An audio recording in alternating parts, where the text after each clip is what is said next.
64번째 시간입니다. 마태복음 16장 21절에서 28절 말씀 가지고 다 팔아먹었구나 라는 제목으로 은혜 나누고자 합니다. 우리가 자주 사용하는 말 중에 터닝 포인트라는 말이 있습니다. 이 터닝 포인트란 말은 방향을 바꾸는 전환점, 그런 뜻이 있습니다. 우리가 뭔가에 전환점을 가져올 때 터닝 포인트다, 그렇게 말을 하죠. 마태복음 줄 읽어보면 세 번의 터닝 포인트가 제시되었습니다. 그 첫 번째가 뭔가 하면 마태복음 4장 17절의 말씀입니다. 이때부터 예수께서 비로소 전파하여 이르시되 회개하라 천국이 가까웠느니라 하시더라. 오늘 이 4장 17절의 말씀의 첫 번째 나오는 이때부터라는 단어가 있습니다. 원어로 보면 아포토테라는 단어인데요. 이 단어가 세 번의 터닝 포인트를 맞이할 때마다 등장하는 단어입니다. 아포토테, 이때로부터 예수께서 비로소 천국 복음을 선포하시고 회개하라 선언하셨다. 예수님의 공생애가 시작되어지는 터닝 포인트를 맞이할 때 이때부터라는 단어가 제시되었습니다. 그리고 나서 이때부터라는 아포토테라는 단어가 오늘 본문에 또 등장합니다. 16장 21절을 보면 이때부터 예수께서 자기가 예루살렘으로 올라가라는 말씀이죠. 이때부터 예수님은 갈릴리의 사역을 접으시고 이제 십자가를 지시기 위하여 예루살렘으로 올라가는 시간을 갖기 시작합니다. 16장 21절에서 20장 16절까지의 내용이 바로 이때부터 예수님의 마지막 6개월에 대한 삶에 대한 내용이 쭉 설명이 되어집니다. 지금까지는 갈릴리가 예수님의 사역지였다면 이제는 예루살렘으로 가는 길이 바로 예수님의 아포토테, 새로운 시작의 하나의 터닝 포인트였습니다. 여러분, 그리고 나서 마지막으로 제시되는 것이 마태복음 26장 16절인데요. 그가 그때부터 예수를 넘겨줄 기회를 찾더라. 여기도 보면 그때부터라고 표현되었지만 정확하게 보면 아포토테, 이때부터 예수님의 고난과 그리고 많은 핍박, 본격적인 예수님을 향한 박해가 시작되어지는 마지막 일주일의 삶이 바로 마태복음 26장 16절에 시작되어집니다. 오늘 본문에 보면 중요한 터닝 포인트가 있죠. 16장 21절에 이때부터 예수께서 예수 그리스도가 자기가 예루살렘으로 올라가라는 말씀으로 우리에게 제시되어 있습니다. 오늘 본문의 말씀은 예수님의 중요한 전환점입니다. 이제부터 예수님은 자신이 메시아임을 시크릿, 비밀로 숨겨두셨다가 이제부터 노골적으로 예수님은 공공연하게 메시아이심을 드러내기 시작합니다. 오늘 본문을 통해서 이제 예수님은 자신이 메시아이심을 정확하게 드러내고 공공연하게 메시아의 사역을 시작하죠. 본문 21절 마지막 단어를 보면 나타내다라는 데크뉴미라는 단어를 썼습니다. 예수님께서 뭔가를 나타내셨어요. 이 단어의 뜻은 뭔가 하면 공식적으로 발표하다, 공개 선언하다, 그런 뜻이에요. 예수님께서 전환점을 맞이해서 공개 선언을 하십니다. 커밍아웃을 해요. 지금까지는 제자들 보고도 내가 메시아임을 사람들에게 말하지 말라라고 신신당부를 하시다가 이제부터는 예수님은 노골적으로 선언해요. 그 공개적인 내용이 뭡니까? 예수님 자신의 고난, 그리고 죽음, 그리고 부활에 대한 공개 선언입니다. 마태복음은 예수님의 자신의 죽음과 부활과 그리고 이러한 이야기에 대해서 네 번의 선언이 나옵니다. 그 중에 첫 번째 선언이 오늘 본문 21절입니다. 이때부터 예수 그리스도께서 자기가 예루살렘으로 올라가 장로들과 대제사장들과 서기관들에게 많은 고난을 받고 죽임을 당하고 제3일에 살아야 할 것을 제자들에게 비로소 나타내십니다. 이때부터 공개적으로 예수님 선언했는데 뭘 선언했어요? 예수님 앞으로 고난당한다. 그리고 십자가 지게 된다. 그리고 죽게 된다. 그것이 끝이 아니라 부활을 맞이하게 된다.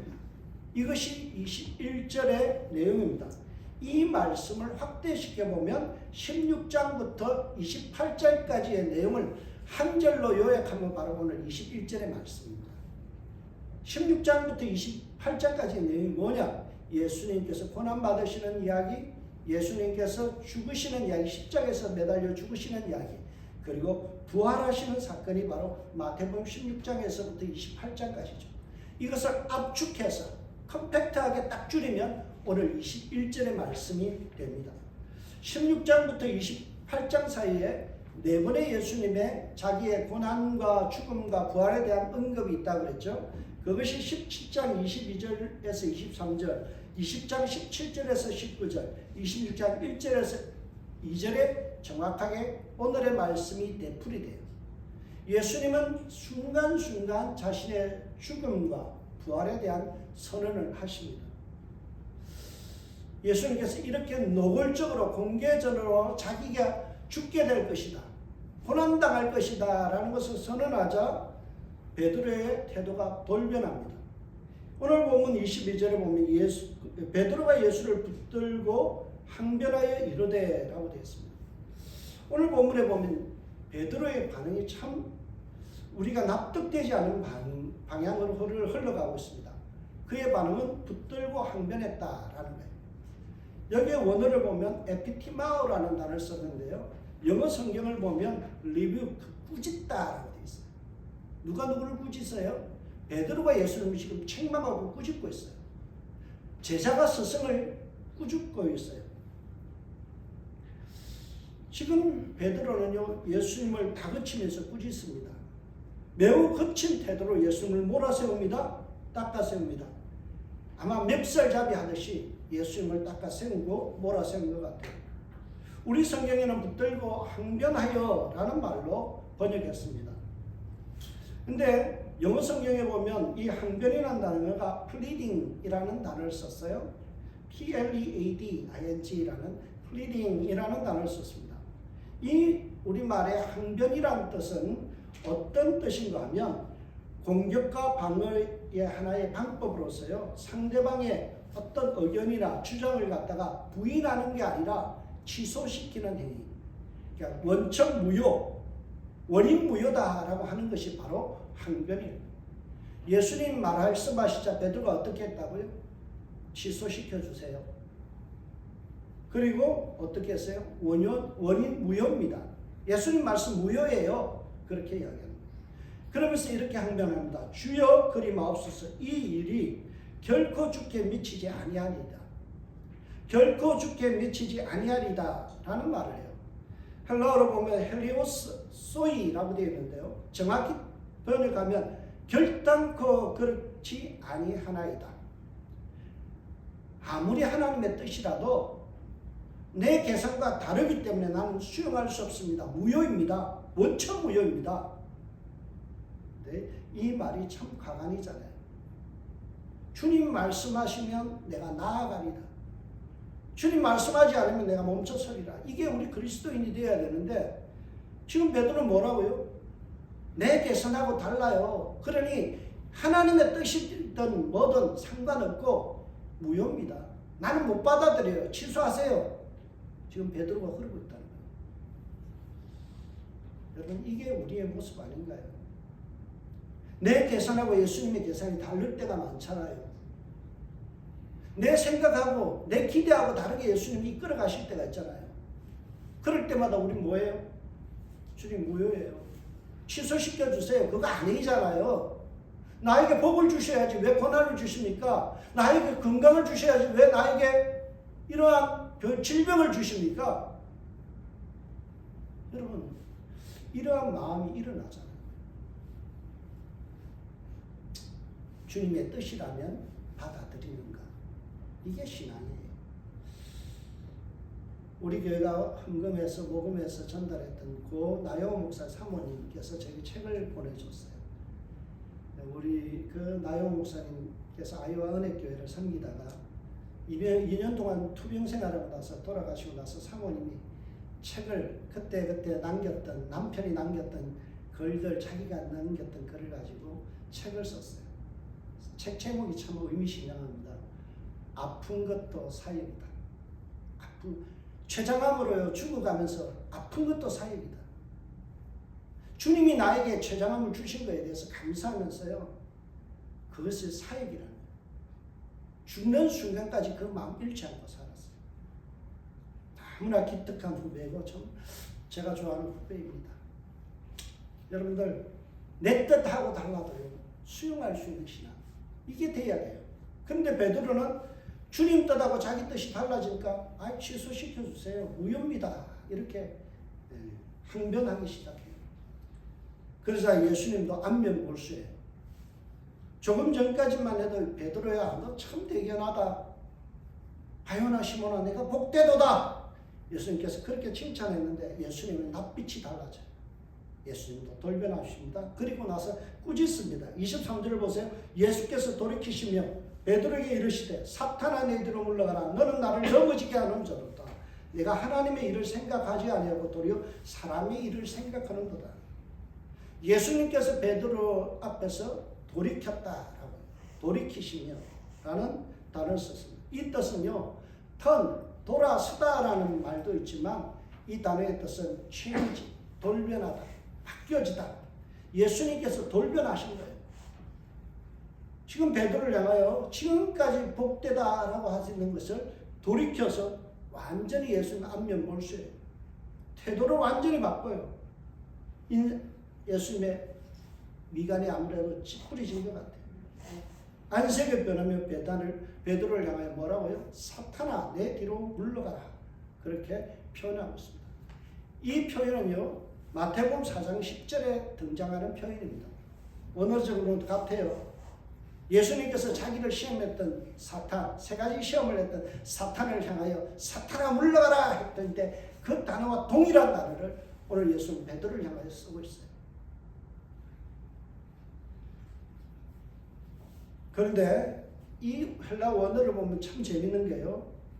사탄아 물러가라는 단어가 어떻게 표현되는가 하면 오피소무 사타나라고 되어 있어요. 오피소무 사타나. 근데 우리가 예수님께서 나를 따르라 그럴 때 헬라어로 보면 오피스무 엘데인, 오피스무가 똑같아요.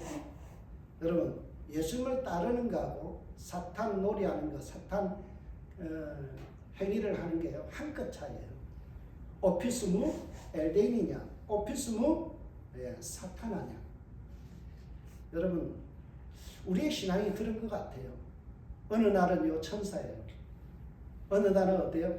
돌변해서 정말 기대 이하의 모습, 사탄 같은 모습을 우리는 드러내요. 조금 전까지만 은혜 할렐루야 아멘 하고요 찬송 부르고 이러다가요 집에 가면서 대판 싸워요. 뭐예요? 천사와 악마의 사이는 한 끝이에요. 한순간에 우리가 주님을 찬양하다가 주님을 향하여 복된 행위를 하다가 어느 한순간에는요 사탄을 돌변해요. 안색이 변해요. 내 계산 하나 달라지면 미간이 찌푸려지면서 하나님을 원망하고요. 거부해요. 더 이상 베드로는 주님 앞에서 초대교회를 세우는 든든한 페트로스 반석이 아니었어요. 예수님을 걸려 넘어지게 하는 돌부리에 지나지 않았어요. 나를 넘어지게 하는 것. You are a stumbling block to me. 나를 넘어지게 하는 것. 베드로의 한 번의 신앙 고백, 주는 그리스도시요 살아계신 하나님의 아들이라고 했던 그 고백 위에 초대교회가 세워지는 그 영광스러운 인물이 말 한마디 실수, 그리 마옵소서, 취소해 주세요라는 이 말 때문에 어떻게 돼요? 곤두박질 쳐서 예수님을 넘어지게 하는, 예수님의 발을 헛디디게 만들어서 예수님을 올무에 빠뜨리게 하는 사단 같은 존재가 되어버렸다. 여러분 우리도 한순간입니다. 많은 존경받던 믿음의 위인들이요 한순간에 넘어져요. 삐끗하면요 우리 낭떠러지로 떨어지는 거예요. 믿음 잘 지켜야 돼요. 조심조심 걸어가야 돼요. 살은 판을 걷듯이 우리 신앙생활해요. 안 그러면요 어느 순간 나도 모르게 예수님의 뜻과 반대되는 그 자리에 서 있어요. 왜 베드로가 예수님으로부터 사탄 취급받으며 추방당하는 그러한 인생이 되었나요? 이것은 하나님이 주신 은사, 통찰력을 잃어버렸기 때문에 그래요. 영안이 닫혀버렸기 때문에 그래요. 조금 전까지만 해도 베드로는요, 하나님의 일을 생각하는 사람이었어요. 하나님의 나라를 고민하고요, 주는 그리스도시요 살아계신 하나님의 아들이라고 고백할 만큼 영적인 것에 관심이 많고 영안이 열려서 주님을 그리스도로 고백할 수 있는 그런 통찰력이 있었어요. 그런데 인간적인 출세에 대한 욕망과 세상의 부귀영화에 대한 집착에 노예가 되어버리는 순간 그것이 싹 사라져버린 거예요. 더 이상 하나님의 영광과 하나님의 나라에 대한 꿈꾸던 그 마음이 사라지고 오로지 어떻게 하면 내가 출세할까? 한몫 잡을까? 이거밖에 없었다는 거예요. 내가 하나님의 일을 생각지 아니하고 도리어 사람의 일을 생각하는도다. 베드로의 머릿속에 뭐로 가득 찼어요? 사람의 일들만 가득 찼어요. 어떻게 하면 예수님 이용해서 출세할까? 예수님 이름 팔아서 한몫 단단히 잡을까? 이것밖에는 생각이 없었다는 거예요. 여러분, 우리가 살아가면서 참 초심이 중요한 것 같아요. 주님 마음, 주님 앞에서 충성된 그 마음 잘 간직해야 되는데 어느 한순간 우리는 그것을 잃어버려요. 저는 오늘 본문의 설교를 준비하면서 함석헌 선생님이 생각났어요. 그럼 함석헌 선생님 옛날 분들은 잘 아실 거예요. 대한민국의 독립유공자이시고요. 언론인이고 민중운동가시고요. 사상가고 문필가요. 케이크 신자예요. 기독교 일파인데요. 케이크 신자입니다. 약간의 무교회주의 그런 운동을 하셨는데요. 그분이 썼던 중요한 책, 뜻으로 본 한국 역사, 성세 입장에서 본 한국 역사, 이런 유명한 책들이 있죠. 이분께서 한 편의 시를 남겼습니다. 그게 다 팔아먹었구나. 오늘 설교의 제목입니다. 이 세상 길거리에서 다 팔아먹었구나. 다 팔아먹었구나. 다 헤쳐먹었구나. 이젠 껍데기만 남았구나. 님 생각하는 나는 오늘엔 바쳐야 할 그 마음은 없고 세상 풍파에 부대끼고 더러운 기록을 그린 이 껍질밖에 없으니 무엇으로 님을 만나 무슨 마음에 님을 찾나. 여러분, 우리 때로는요 신앙 다 팔아먹을 때가 있어요. 주님 만나야 되는데 주님 앞에 설 때 무슨 낯짝을 우리가 설까. 이것이 함석헌 선생님이 통탄하는 기독교를 바라보면서 자기 신앙을 바라보면서 후회하고 한탄했던 내용이에요. 여러분, 다 팔아먹었구나. 다 헤쳐먹었구나. 이제 껍데기만 남았구나. 여러분, 이것이 베드로의 모습 아닌가요? 조금 전까지 주님을 그렇게 열렬히 신앙적으로 사랑하고 고백했던 그의 입에서 자기 계산하고 틀려지니까 신앙 다 팔아먹는 거예요. 여러분, 우리도 그럴 수 있어요. 우리의 신앙생활이 다 팔아먹고 껍데기만 남은 목사일 수 있어요.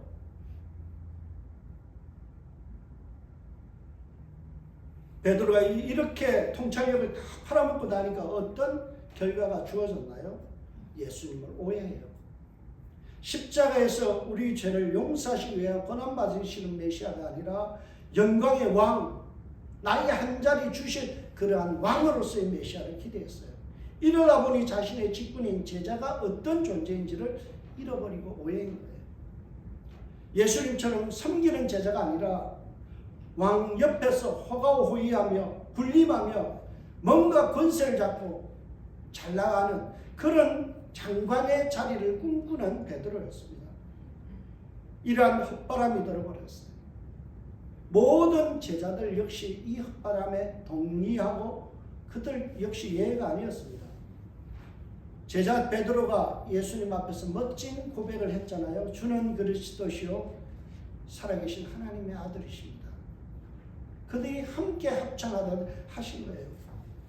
근데 베드로가 주여 그리 마옵소서 이 일은 결코 주께 미치지 아니하리이다. 이 말을 내뱉는데 그 어떤 누구도 막아 쓰지를 않아요. 여러분, 이런 말 있죠.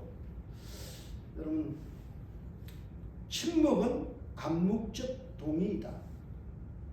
침묵은 암묵적으로 동조하는 거예요. 베드로 주위에 있는 11명의 제자가 침묵하고 있어요. 베드로 해서는 안 될 말을 하고 있어요. 제자답지 못한 행위를 해요. 말을 해요. 그러는데 그 어느 누구도 제지하지 않아요. 아니야, 그렇게 하면 안 돼. 제지하지 않아요. 암묵적으로 동의하고 있다는 거예요. 베드로가 막대먹은 이런 이야기를 하는데도 그 어떤 누구도 제자답게 나서서 베드로 그러면 안 돼. 우리는 제자잖아. 제자답게 살아야 돼. 이 말을 하는 사람이 없었다는 거예요.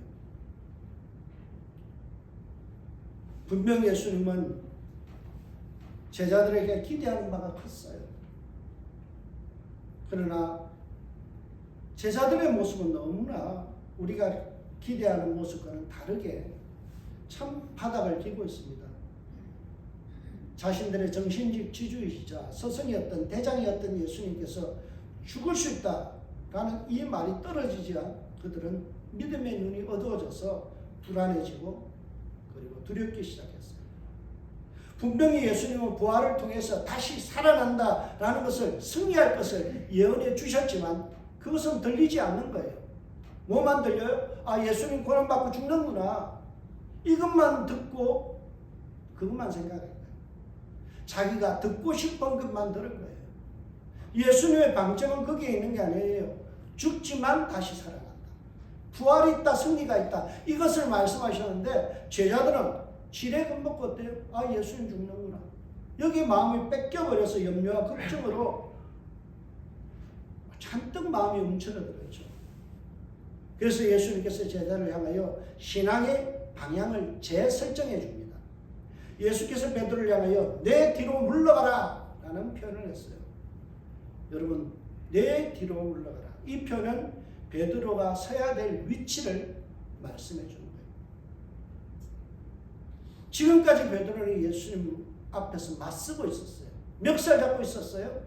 예수님의 반대편에 서서 예수님을 거칠게 다루면서 항전했어요.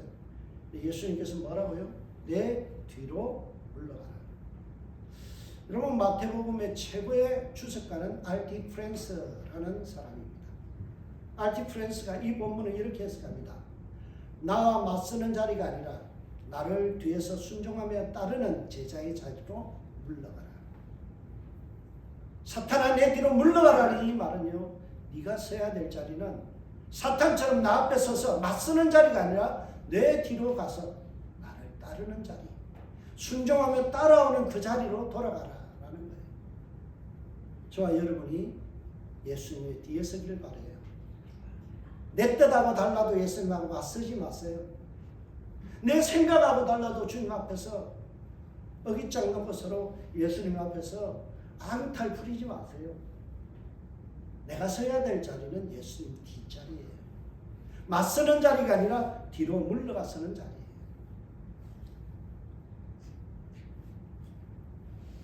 그래서 예수님은 제자들에게 제자란 어떤 사람인가를 이렇게 말씀해 주고 있어요.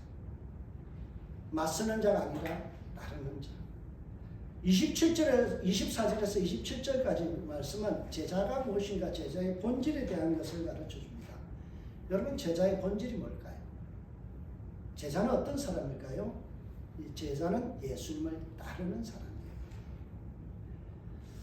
여러분, 예수님을 따르는 사람. 오늘 본문에 보면 이 예수께서 제자들에게 이르시되 누구든지 나를 따라오려거든, 이게 제자예요. 자기를 부인하고 자기 십자가를 지고 나를 따를 것이니라. 오늘 본문 24절에는요, 나를 따르거든, 따르려 하면은 나를 따를 것이니라. 따름에 대한 이야기를 하고 있습니다. 나를 따르라 예수님 말씀하셨죠. 여러분, 위대한 책이 있습니다. 나를 따르라라는 독일의 신학자의 목사였던 디트리트 본 헤퍼라는, 제가 가장 좋아하는 목사님입니다. 이분이 쓴 책을 제가 신학교 1학년 때 읽었어요. 신대원 1학년 때 나를 따르라. 이분이 아주 젊은 나이에 미국에서요, 친구들이 다 그를 살리기 위해서 독일에서 여기에 미국에다가 정착할 수 있도록 다 해줬어요. 히틀러의 치하 안에서 보호하기 있어요. 그런데 그가 다시 돌아갑니다. 독일로 돌아가서요. 이거는 복음이 아니다. 독일 기독교에 깨어나라. 히틀러에게 충성하지 말고 주님 앞에 충성해라. 그래서 체포되어서 결국에는 젊은 나이에 순교당합니다. 그가 썼던 책이 바로 나를 따르라. 이게 예수님 따라가는 삶이에요. 따름이란 무엇일까요? 예수님을 따른다라는 말은 바로 다르게 이야기하면 절대 순종이에요. 예수님의 발자취대로 따라간다는 것은 주님이 걸어가신 길을 그대로 순종하며 걸어간다는 거예요. 여러분, 제자는 무엇이냐? 예수님의 말씀이라면 절대 순종하는 거예요. 예수님의 말씀이라면 덮어놓고 순종하는 거예요. 이게 제자예요. 오늘 본문에서는요, 나를 따름이 절대 순종인 것을 말씀하면서 이 절대 순종에는 두 가지 요소가 있다라고 가르쳐 줍니다. 첫 번째가 뭘까요? 그것이 바로 예수를 따른다는 것은요, 자기를 부인하는 것. 자기를 부인하는 것. 그리고 자기를 부인한다는 뜻이 뭔가요? 그것은 내 뜻과 내 주장과 내 의지와 내 생각을 포기하는 거예요. 예수님의 뜻이라면 나의 뜻을 접는 거예요. 내 주장을 접는 거예요. 내 의지를 접는 거예요. 그게 제자예요. 주님 뜻이라면, 주님의 말씀 앞에 순종한다면 내 뜻을 내가 끊는 것. 이게 자기 부인이에요.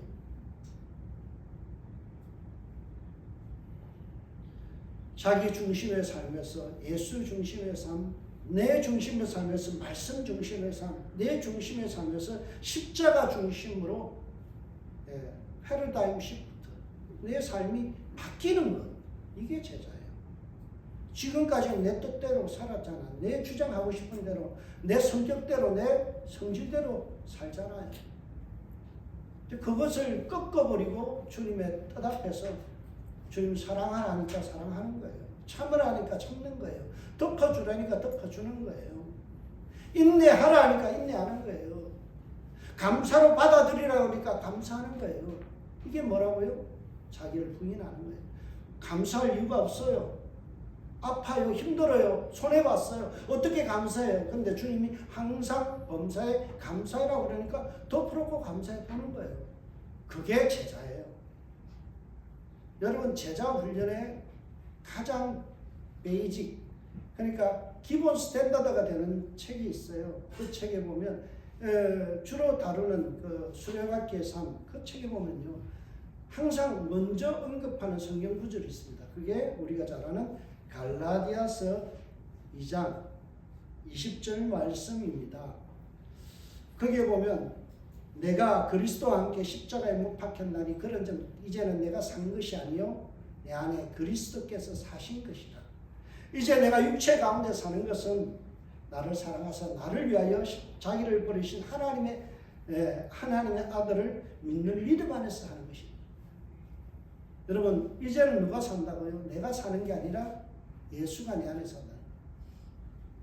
그래서 조이 선교에서는 J-O-Y, 조이 선교였어요. 거기서 어떻게 풀이하냐? Jesus first. 예수님 먼저. Others second. 우리 믿음의 형제들 그 다음. You last. 나는 마지막이다. 근데 우리는 순서가 거꾸로 되어 있잖아요. 내가 first. 내 주위에 있는 사람 second. 그러고 나서 가끔 생각해보고 주님 last. 여러분, 이 순서를 바꾸는 게 제자예요. 주님 먼저. 주님 말씀한다면 내가 따르리다. 내 감정 내려놓고 믿음으로 따르겠습니다. 기분 나쁜 소리 많이 듣잖아요. 그럴 때 어떻게 해요? 주님 생각하는 거예요. 주님의 얼굴에 침을 뱉음을 당하고 모욕을 당하고 채찍에 맞아도 결코 주님은 화풀이하지 않았어요. 어떻게 했어요? 주님, 쟤네들이 하는 짓을 용서해 주세요. 쟤들이 모르고 저럽니다. 그게 예수님 반응이잖아요. 우리가 닮아가야 될 예수님의 모습은 뭐예요? 그 십자가에서 보여주신 그 모습이에요. 마음에 안 들 때 많잖아요. 나도 내 자신이 마음에 안 드는데 남이 어떻게 마음에 들고 마누라와 남편이 어떻게 마음에 들어요. 근데 우리는 어떻게 해요? 내 마음에 안 들면 성질 부리잖아요. 내가 기준이 되니까 그래요. 여러분, 내가 기준이 아니에요. 주님이 사랑하는 자녀인데요. 주님이 말씀하시잖아요. 그도 내 새끼다. 그럼 사랑해야죠. 이게 주님의 뜻이에요. 여러분, 제자가 된다는 것은 그런 거예요. 주님 뜻대로 살기로 했네. 주님 뜻대로 살기로 했네. 뒤돌아서지 않겠네. 찬양도 부르잖아요. 이게 제자인 줄 믿습니다. 저와 여러분의 삶이 이렇게 순서가 바뀌어서 예수 먼저, 믿음의 형제들 그 다음으로 생각하고 시간 나면 나 좀 생각해 보는 것. 그게 제자인 줄 믿습니다. 두 번째로요, 제자. 주님 앞에 순종하는 제자가 어떤 제자일까? 오늘 보면은 자기 십자가를 지고 라는 의미를 이야기합니다. 여러분, 예수님은 이 말씀, 십자가를 지는 것이 순종의 삶이요 제자의 삶이다. 여러분, 십자가를 진다는 것은 매우 부담스럽고 고통스럽고 헌신의 일입니다. 왜냐하면 예수님 당시의 십자가는요 너무나 고통스러웠기 때문에. 당시 십자가형에 처해지면 그는요 십자가를 지고 자기가 처형될 장소까지 가야 돼요. 예수님의 케이스를 보면요, 예수님께서 빌라도의 법정에서 사형 선고를, 유죄 선고를 받고 많은 채찍에 맞고 나서, 그리고 나서 모진 채찍에 맞은 후에 무려 340m를 그 십자가를 짚고 이동해요. 여러분, 당시에 그것이 룰이에요. 풍습이에요. 여러분, 예수님께서 이 십자가, 우리가 잘못되는데 큰 크로스의 십자가를 졌다고 생각하는데 우리가 생각하는 거는 달라요. 예수님은요 가로 바를 지고 갑니다. 저게 한 70km 된다고 해요. 여러분, 70km에 모진매를 맞고 그리고 나서 시달린 후에 70km의 그 목봉과 같은 그런 큰 나무 토막을 지고 340m의 언덕을 올라가는 거예요. 이게 고통이에요. 예수님이 죄가 있어서 올라가요? 아니에요. 누구 때문에? 나 때문에. 우리 때문에 대신 주님이 이 고난 받으셨다는 거예요. 이게 십자가의 길입니다. 여러분, 제자가 된다는 것은 나 때문에 헌신하는 게 아니에요. 하나님이 사랑하는 그 믿음의 지체들을 위해서 내가 헌신하는 거죠. 나의 유익을 위해서 하는 것이 아니라 남의 유익을 위해서 십자가 지는 거예요. 그래서 손해가 기본적으로 깔리는 겁니다. 그게 제자의 삶이에요. 그게 순종의 삶이에요. 예수님께서 나를 따르라 하셨잖아요. 주님 손해보고 저 십자가의 길을 올라가셨잖아요. 그러면 우리도 따른다라는 것은요, 결국에는 나도 손해볼 길을 자처한다. 그 길에 순종하는 거예요.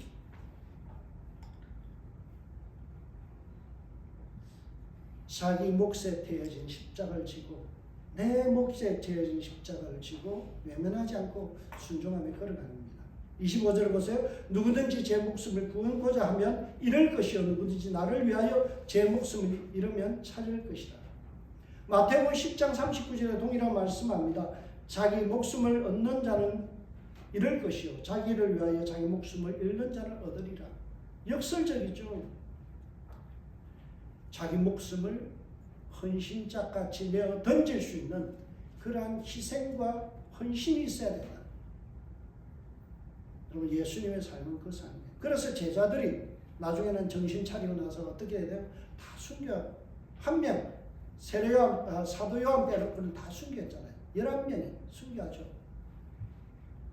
여러분, 이것이 제자의 삶입니다. 교회를 위해서 손해보잖아요. 믿음의 동력자들을 위해서 손해보잖아요. 이게 귀한 제자의 삶이에요. 제자 훈련은요, 삶의 훈련입니다. 성경 몇 절 많이 외웠느냐, 책을 몇 권 읽었느냐, 얼마나 성경 공부 많이 했느냐, 이거 제자 훈련 아니에요. 그거는 성경 공부예요. 제자 훈련은요, 성경 공부와 다릅니다. 성경 공부를 하면서 우리는 제자 훈련한다고 생각해요. 아니에요. 제자 훈련은요, 예수님 닮아가는 훈련이에요. 삶의 훈련이에요. 삶이 바뀌는 거예요. 오랫동안 우리 한국교회는 성경 공부를 가르쳤어요. 제자 훈련 안 했어요. 그러니까 맨날 교회가 싸우고 찢어지잖아요. 왜요?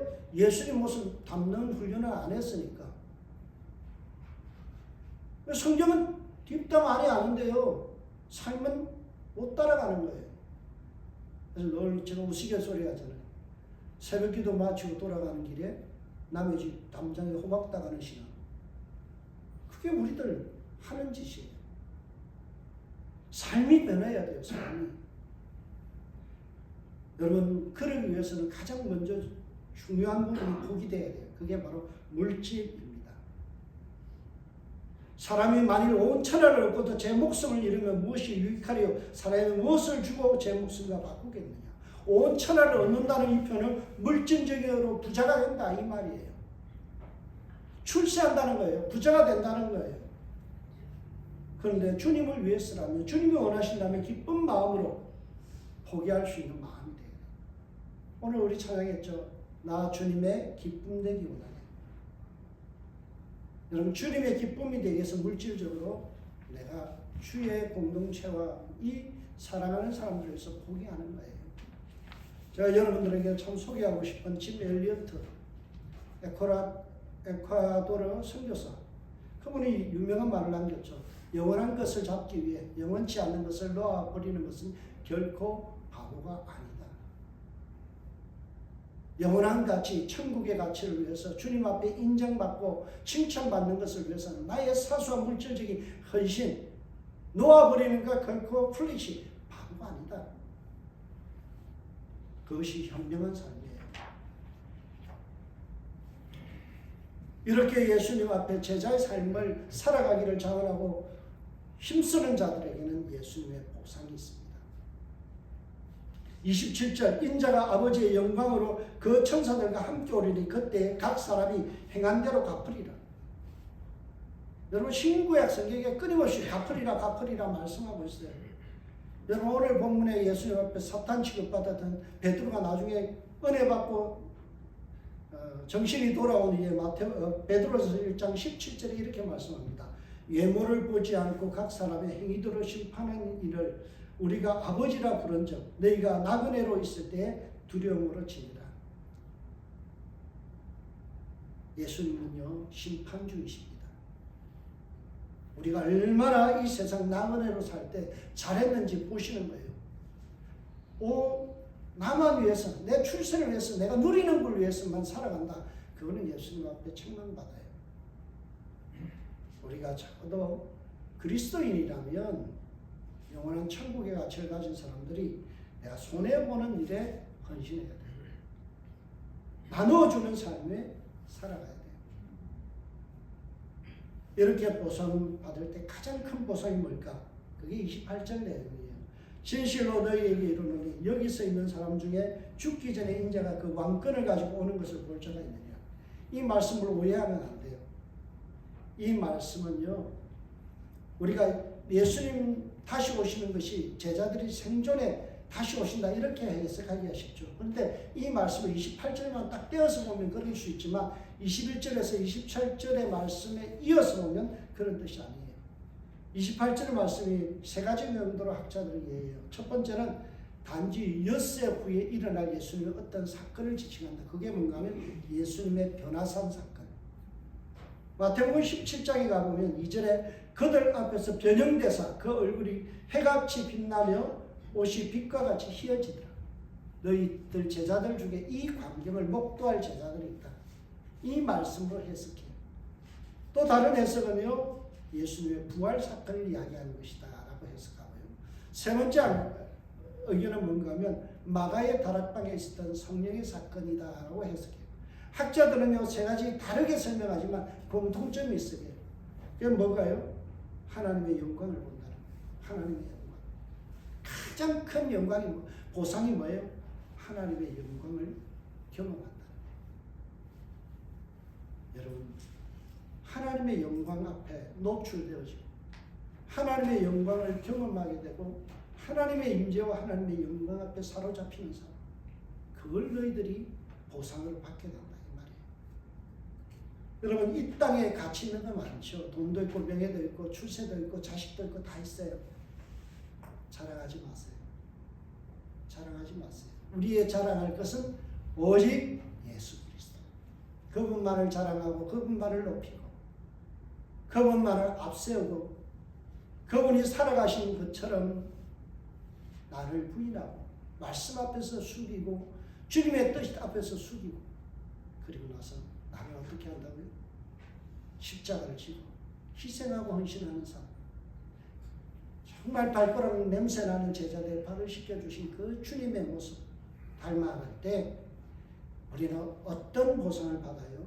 칭찬뿐만이 아니라 하나님의 영광을 경험하고 하나님의 영광스러움을 목도하는 그 영광을 받게 된다. 여러분, 우리 은샘교회가 이 영광스러운 보상을 받기를 원합니다. 저와 여러분의 삶 속에 하나님의 그 주시는 영광, 하나님의 그 거룩하심과 그 높으신 영광을 우리가 볼 때 참 멋질 것 같아요. 근사할 것 같아요. 저와 여러분의 삶이 그러한 삶이 되시길 주의 이름으로 축원드립니다. 기도하겠습니다. 하나님 감사합니다. 오늘도 하나님의 영광을 사모하며 주님의 걸어가신 길을 마다하지 않고 십자가를 지고 자기를 부인하고 걸어갈 수 있는 제자들 되게 하옵소서. 주님 뜻에 반하여 맞서는 인생이 아니라 주님 뒤에 서서 묵묵히 순종하며 걸어가는 저희들 되게 하여 주옵소서. 감사하고 예수님의 이름으로 기도합니다. 아멘. 성찬 예식을 거행하도록 하겠습니다. 찬송가 149장 우리 함께 찬양합시다.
예수께서 이르시되 나는 생명의 떡이니 내게 오는 자는 결코 줄이지 아니할 터요. 나는 하늘에서 내려온 살아있는 떡이니 사람이 이 떡을 먹으면 영생하리라.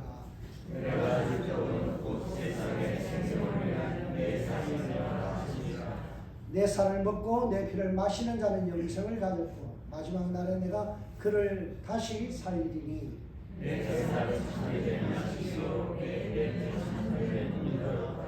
내 살을 먹고 내 피를 마시는 자는 내 안에 거하고 나도 그의 안에 거하나니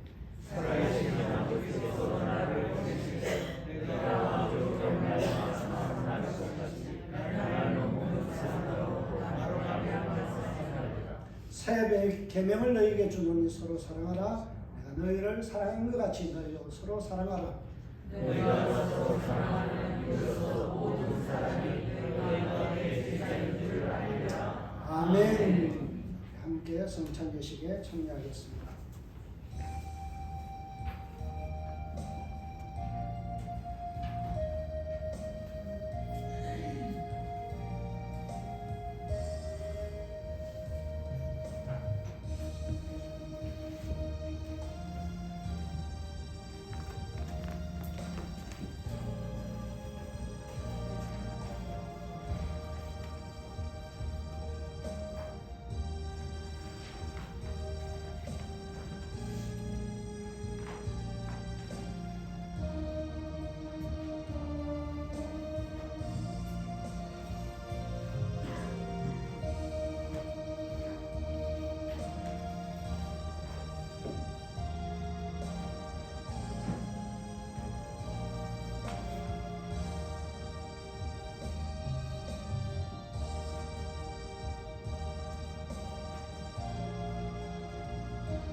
우리 봉헌 찬송 449장 함께 부릅시다.